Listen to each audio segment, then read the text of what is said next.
So I took my silver GT and I went up to a car show that I've been looking forward to going to for a little while now.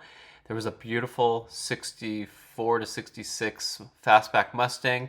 I've talked to the owner of this car before, very nice car. I believe he actually got this car at Barrett-Jackson. I also saw this really nice Hellcat that had the supercharger done white. It had nitrous on it. And I had talked to the owner of this car years ago, and they had done a lot of work with this one, integrating the roll cage into the rear control arms and just doing a lot of stuff to make it a total full-out drag car, very fast car. And then there were a couple more nice cars like the C8 Corvette, a 69 Mach 1 with the 351, new Shelby GT500. Very, very nice cars. There were a lot of cars I hadn't seen yet, which is always fun when you go to a car show and see new stuff. And then I came across this really nice forest green 1970s Chevelle Super Sport 454 LS5 car. And I was really surprised to see that there. There was another green Chevelle I had seen at a few car shows back, and I think I even have it in one of my videos. And so I at first thought that this might be that car, but it was not the same car. And so the owner had a book that had the build sheet in the order form, at least, or whatever this would be, and some really neat documentation to the car. And it shows pictures of when he got the car. It was actually painted red. He said everybody painted them red back then, no matter what color they were. And he did a really awesome restoration on this car. As you continued in the book, it showed the car with the body off the frame and the frame with the wheels and the engine all redone. It is a numbers matching vehicle, and he had rebuilt and restored everything. I think he said he went 20 over on the engine and put a little bit stronger internals in it, but basically held true to making it as nice as he could make it and totally correct. It had 2 of the original date coded wheels on it, the other 2 didn't match.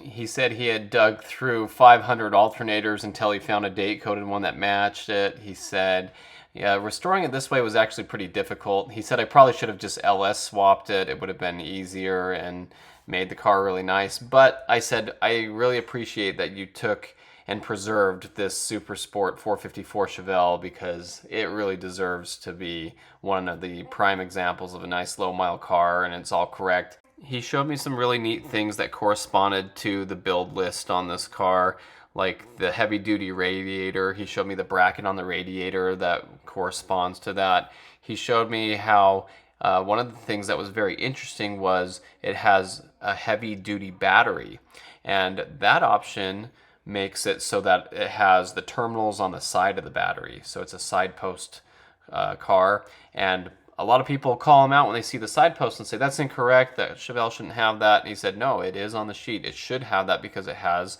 the heavy duty battery.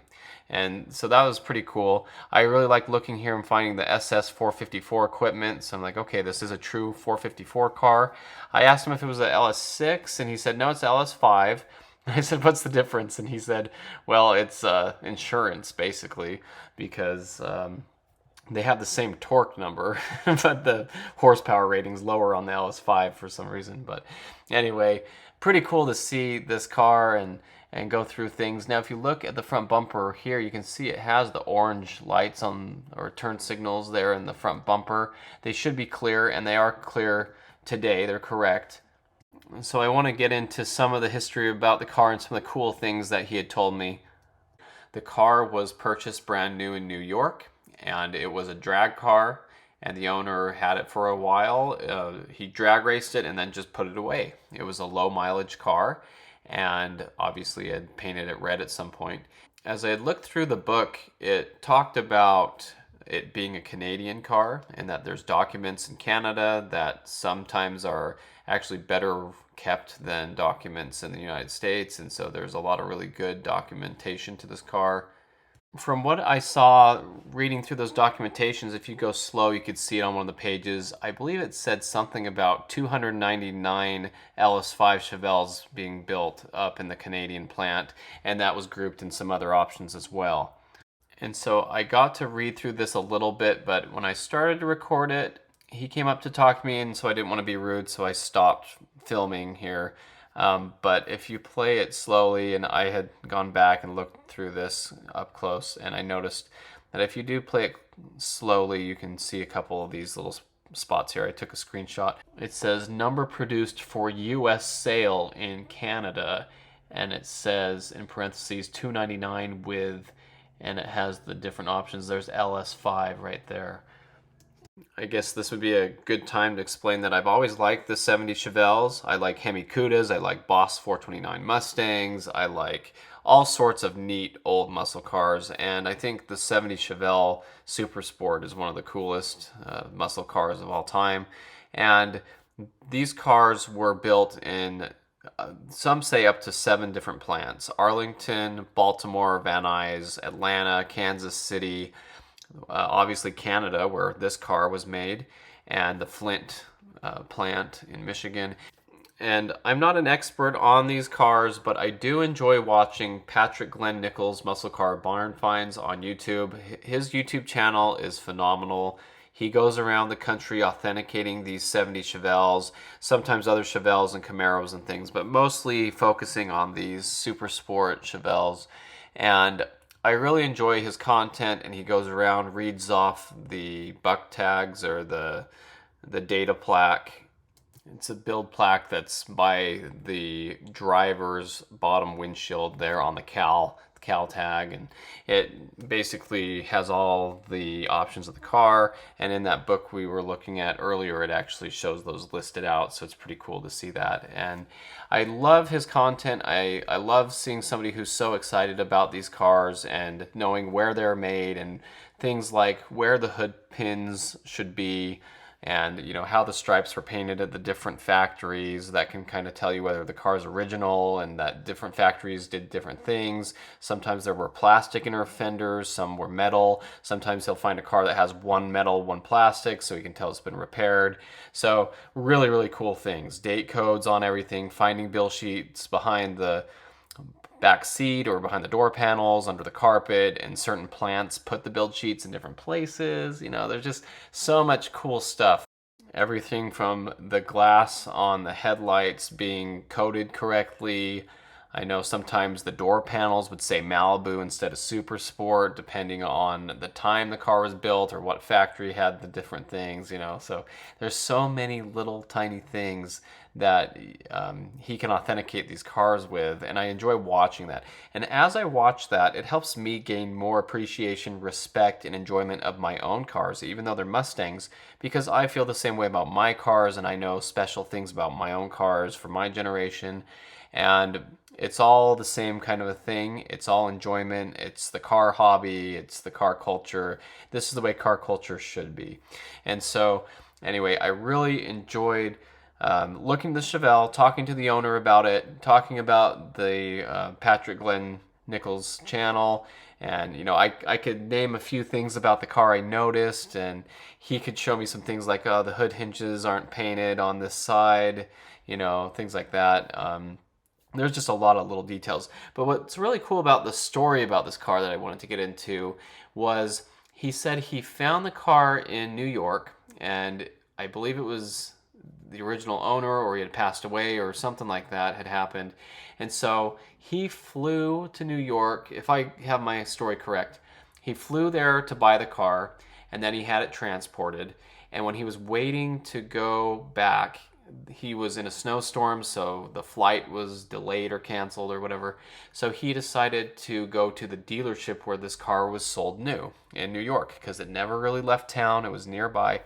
And that dealer was still around after all these years. If you looked through that book, you could actually see he had a picture of the dealership. When I looked through the book, it just looked like some cars lined up in front of an old building. I didn't really see any muscle cars or anything out front, so I didn't think much about it.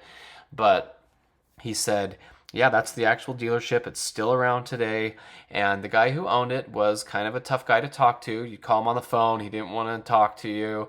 He had a 76, 77 Trans Am Burt Reynolds edition that's never moved, never left the showroom. He has a 71 Nova that's never left the showroom, and another car, I forgot what it was, but he had some cars that he's held on to that he's never going to sell that are still in the showroom today.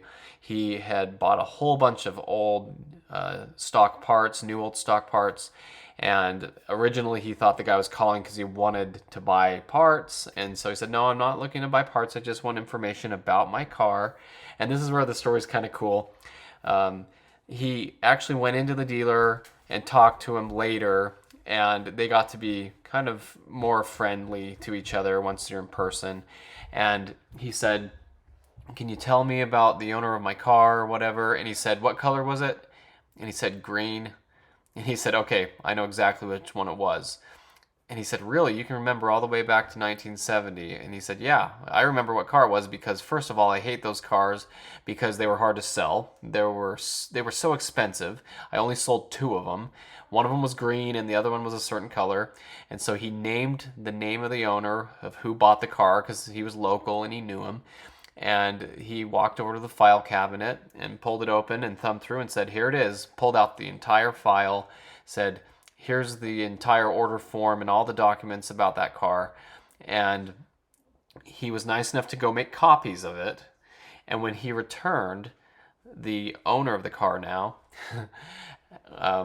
approached him, and right when he went to put the photocopies on the table, the new owner put some $100 bills on the table at the same time and said, how about you keep the photocopies and give me the originals and I'll give you some extra money. And the owner of the dealership looked at him and said, well, I'm not stupid. I know to take money when it's given to me.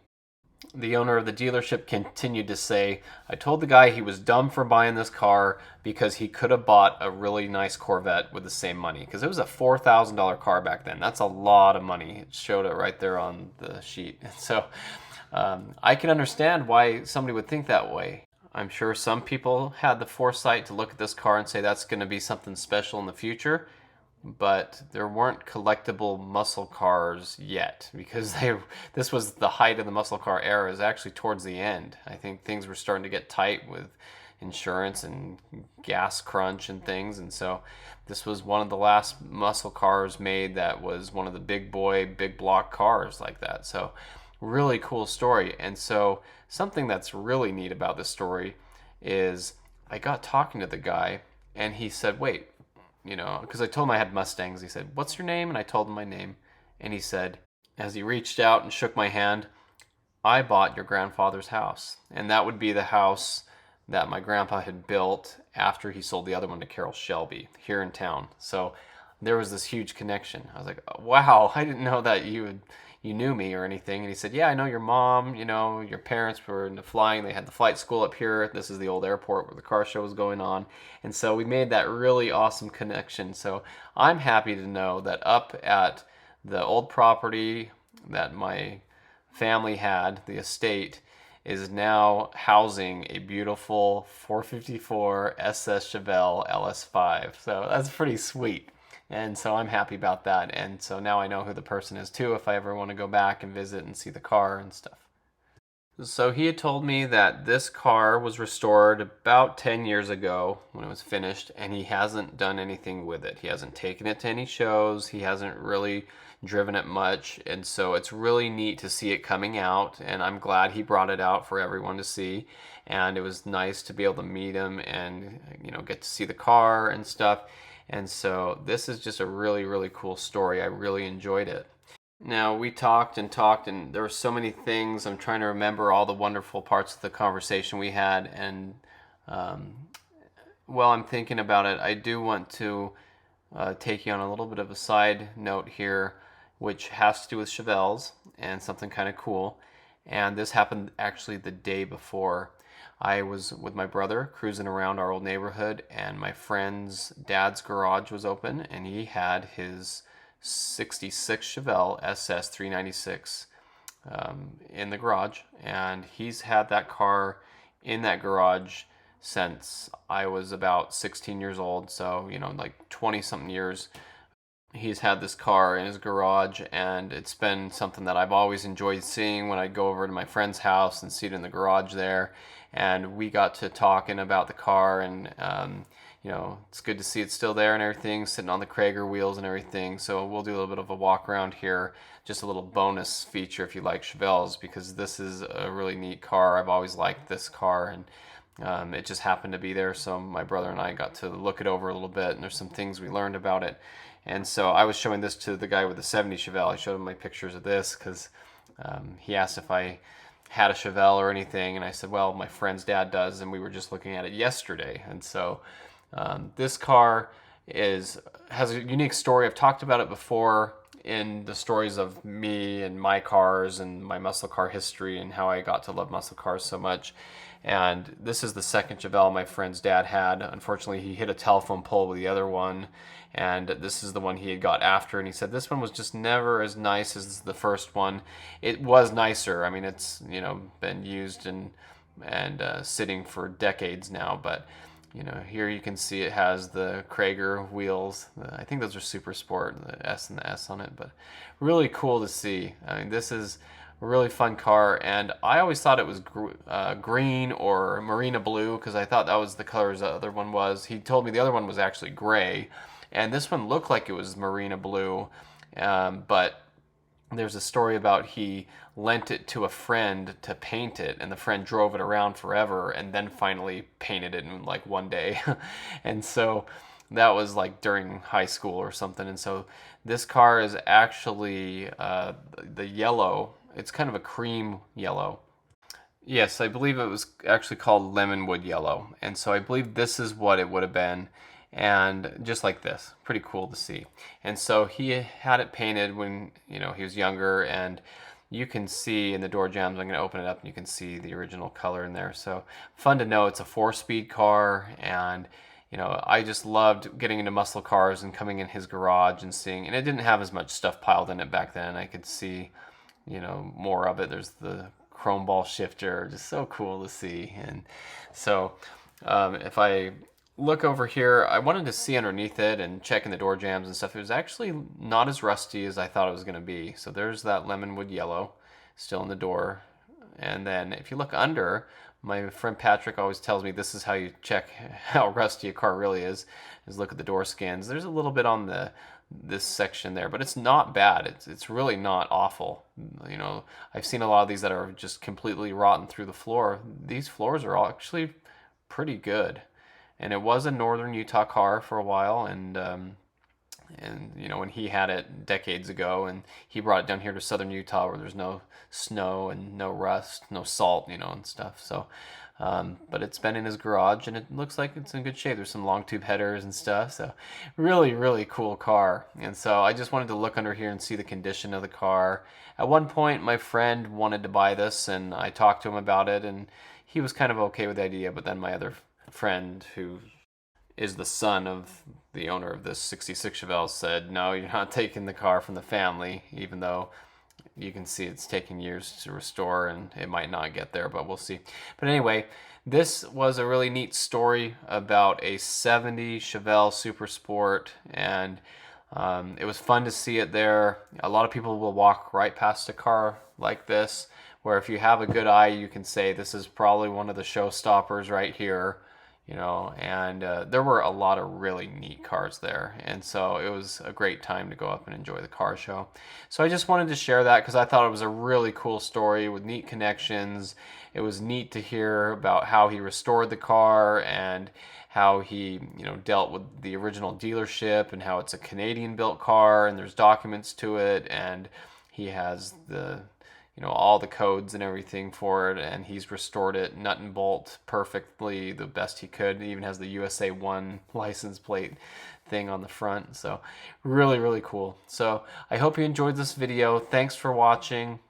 No, this isn't Mustang content as I usually have, but I do love muscle cars. So I hope you really enjoyed this video because it's really fun to see. And for those 70 Chevelle fanatics who are out there, I hope they see this video. So thanks for watching. See you next time.